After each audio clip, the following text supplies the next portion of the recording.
우리가 산에 올라갑니다. 산에 올라가는 길은 여러 가지가 있겠죠. 오전에 공부하신 추명가가 통변이라는 산 정점에 올라가는 하나의 방법입니다. 그 다음에 오행의 생극재화를 가지고 통면하는 것도 하나의 방법입니다. 그 다음에 십이신살, 운성 이런 걸 가지고 또 하는 것도 하나의 방법이고, 그 다음에 물상이라는 게 있습니다. 이 물상을 갖다가 배워야 될 이유는 여러 가지 이유가 있겠죠. 인간이 자연의 한 부분이다라는 관점에서, 또 인간의 삶이 자연에 의해서 생성이 됐고 자연 속에서 삶을 이어나간다는 관점에서 인간의 삶을 대변하는 이러한 사주팔자도 자연과 대비해서 보는 것이 좀 더 적절하지 않나, 이래가지고 이제 물상을 하는 것입니다.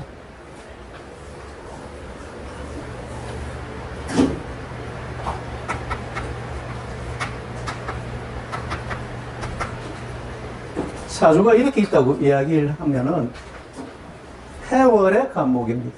해월의 간목이다.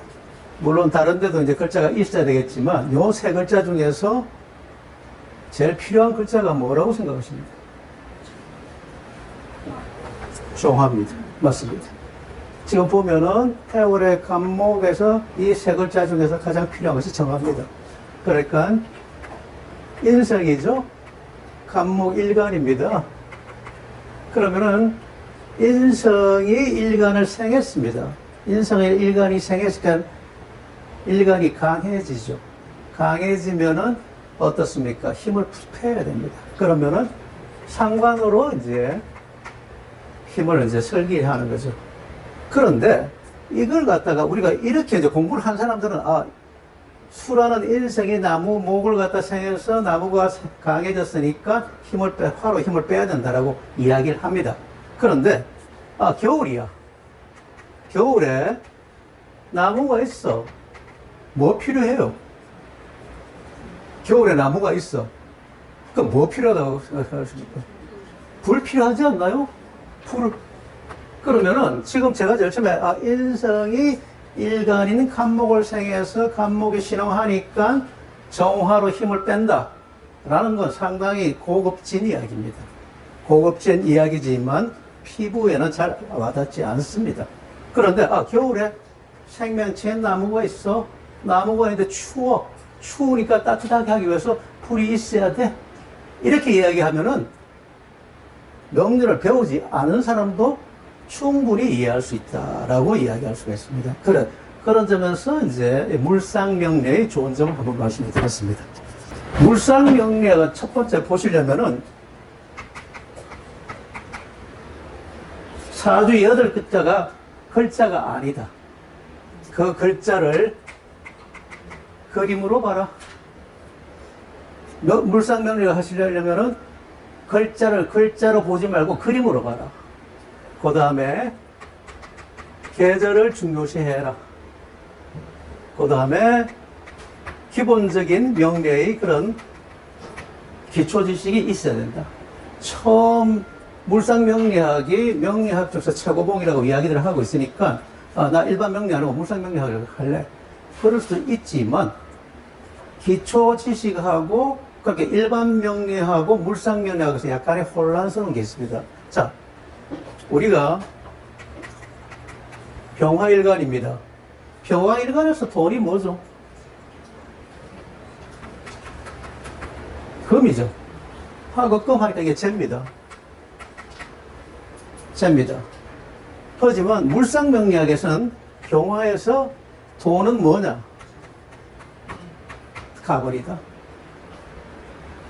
그러니까 병화가 하는 일이 뭐냐? 병화가 하는 일은 나무 키우는 일이다. 나무 키우니까 병화가 나무를 잘 키워서 수확을 이루면 그것이 곧 돈이 된다 라고 이야기한다는 이야기입니다. 그래서 이런 점에서 병일간에서 최소한 금이라고 난 배웠는데 물상에서 또 목이라고 또 이야기를 하네라는 혼란이 있을 수가 있는데, 자꾸 하시다 보면은 이 두 개가 합일점을 찾아서 충분히 이해가 된다라고 말씀을 드릴 수가 있습니다. 이런 사주가 있습니다. 이런 사주가 있는데 이 사주가 좋아 보입니까? 나빠 보입니까? 모르셔도 됩니다. 첫눈에 봐가지고 좋아 보인다, 나빠 보인다, 를 아실 수 있는 실력 같으면 앉아 있으실 필요 없습니다. 그런데 어떻든지 간에, 목생화하네? 목생화하네? 뭐, 이렇게 이제 우리가 생각할 수가 있죠. 자, 그러면 우리가 이제 이 사주를 가지고 풀 때, 지금 우리가 대부분, 이렇게 일간이 정화야, 정화야. 그 다음에 인월이야. 그러면은 인월에 태어난 정화는 강한가요, 약한가요? 인월에 태어난 정화는 목생화 하니까 정화가 강합니다. 그렇죠? 인 두 개씩 목, 그 다음에 병 있으니까 강하네. 그 다음에 인에서 뭐가 떴습니까? 병화와 갑이 떴습니다. 요건 격이 안 됩니다. 비겁은 격이 안 된다. 그 다음, 그러니까 갑이 떴으니까 정인격이네? 정인격이죠? 그 다음에 갑은 어떻습니까? 갑은 강한가 약한가요? 일간은 강하다고 말씀을 드렸습니다. 인에 뿌리를 두어가지고 강하다고 그랬습니다. 자, 갑은 어떻습니까? 갑도 원령을 뜻했습니다. 그 다음에 연지를 뜻했으니까 갑 역시 강합니다. 그 다음에 경술은 어떻습니까? 경금은 어떻습니까? 경금도 보면은 경유 양인입니다. 양인이고 토생금 해줍니다.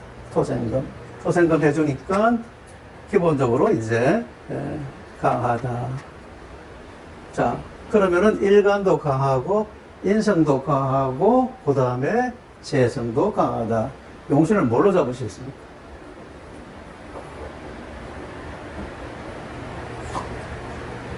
지금 이 사주를 보시면은 인성도 강하고 일간도 강합니다. 인왕신앙입니다. 인왕신앙일 때는 일간이 강하면은 뭘로 칩니까? 관으로 치죠. 관으로 치는데 인성이 있다 그러면 관으로 치면은 관인 상승에 대해서 강한 일간을 더 강하게 하기 좋지 않습니다. 그러니까 관 안 쓴다. 그러니까 인성도 강하고 일간도 강하다. 그러니까 힘을 빼주는 것이 좋다. 그러면은 화생토, 토생금 이렇게 흘러가는 것이 좋습니다.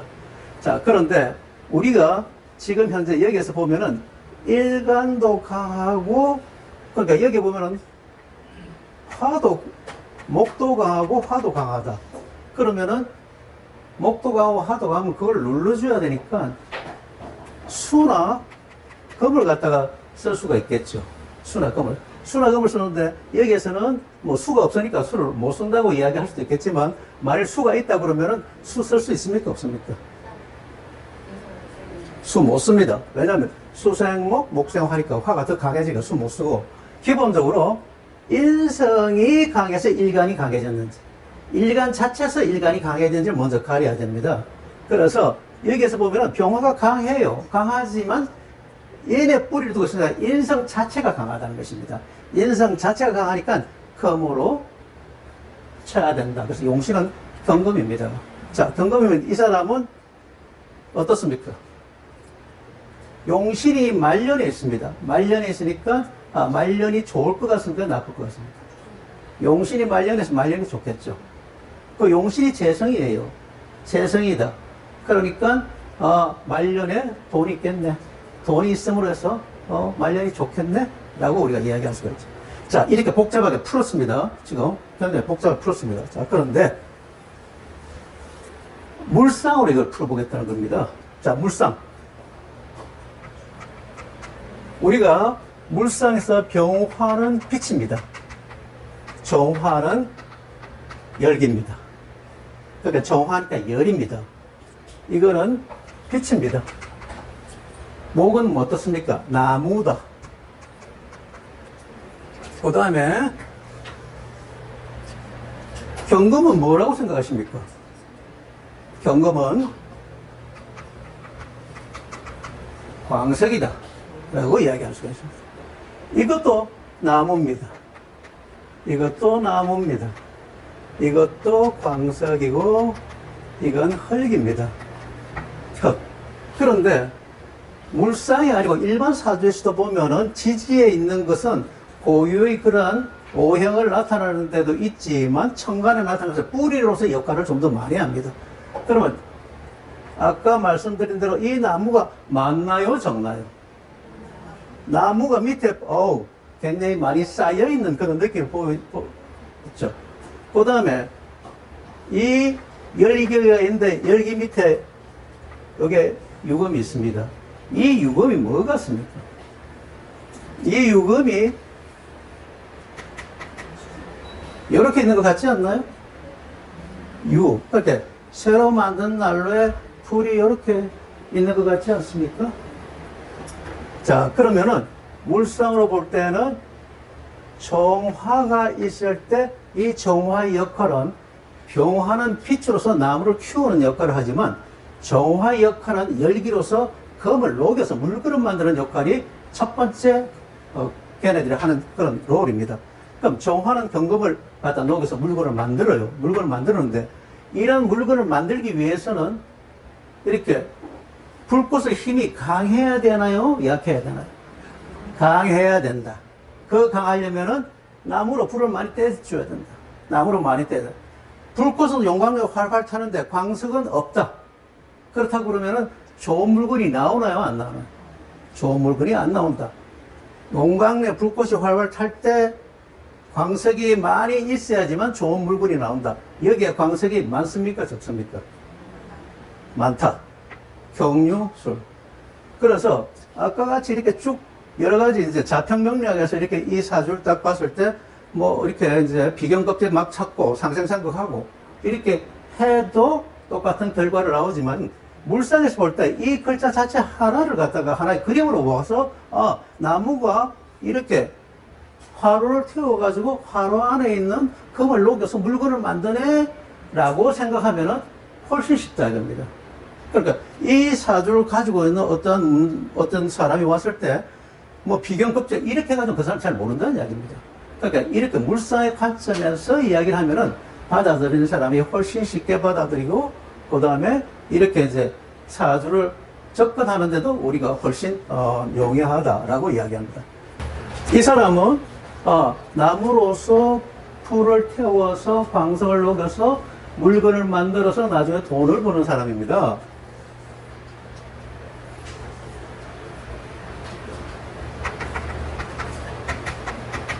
이 사람은 자 나무를 가지고 불을 태워서 광석을 녹여서 돈을 버는 사람입니다. 이 사람은 돈을 법니까 안 법니까? 지금 보면은 이 사람은 편재입니다. 일간이 강하고 편재가 강하니까 말년에 돈 굉장히 많이 벌 수 있겠다라고 생각할 수도 있어요. 하지만 물상의 관점에서 볼 때는 조금 다르다. 조금 미묘한 차이가 있다. 이 사람 돈 법니까 안 법니까? 이렇게 볼 때 우리가 물상의 관점에서는 경금하고 신금이 보여지는 물적인 그림의 차이가 있다는 것입니다.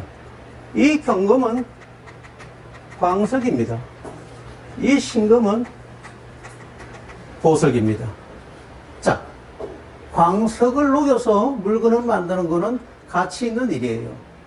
그런데 멀쩡한 보석을 불로 녹여서 어떤 물건을 만든다 하는 것은 이건 뭐 어디 정당한 행위인가요? 아니면 헛일을 하는 건가요?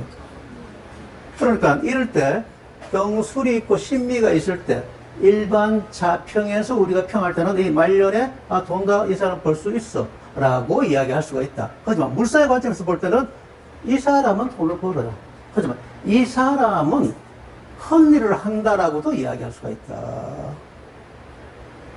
그런 데서 우리가 이제 자평에서 해결할 수 없는 그러한 이제 아주 디테일하고 미세한 그런 차이점을 물상에서 좀 더 이렇게 자세하게 우리가 살펴볼 수가 있다. 그런 관점에서 물상은 굉장히 중요하고, 물론 사주의 형태에 따라서 물상으로 접근해야 되는 그런 사주가 있고 일반 자평으로 접근해야 되는 그런 사주가 또 좀 차이가 있습니다만은 이렇게 두 개를 다 알아놓으시면은 훨씬 사주를 풀기가 훨씬 용이해진다.